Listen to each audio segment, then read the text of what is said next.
Vojniče, ne raduj se padu Vukovara, jer u tom gradu opkoljeni smo svi, i oni, i mi, i živi, i mrtvi, i ti. Strašna je muzika guseničara i ludačko slavlje što se sprema. Nema slobode u gradu koga nema. Strašna je moć moćnika punih žudnje za pedljom zemlje, za još većom moći, pa makar sve ogrezlo u krvi i noći i dan nesvanuo od noći sudnje. Ludačka je optužba krvnika krvniku i zapovest njina nevinom vojniku. Ne raduj se zato padu Vukovara.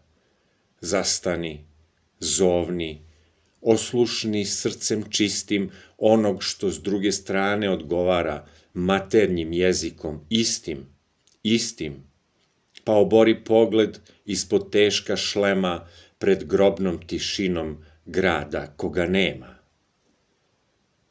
Smožden prizorom za koji nisi stvoren, ni ti što gledaš, a ne vidiš, ni on što tebe gleda, a ne vidi. Ne raduj se ovde ni ljuti koren svojoj suzi ne traži. Ovde je smrt samo, a ubice su negde tamo. Zato odbaci šlem, pušku i bombu. Priđi onima što ovde izmešani leže, bez imena i porekla u nadzemnom grobu, i kad osetiš ruku da ti grlo steže, ne boj se, to je tvoja ruka, to znači da ti se plače. Pa plači, vojniče, plači.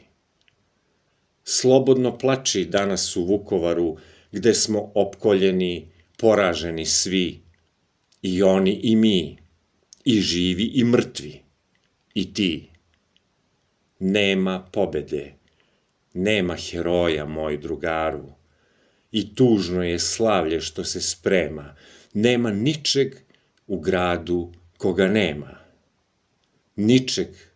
Ničeg, samo u obnevidelim očima užas neizlečivi i nema psovka na jeziku i živih i mrtvih, i košmar u noćima koje će tek doći i generalu i vojniku, i prvi zračak nade da će zbog zločina najviši zadrhtati od najnižeg čina.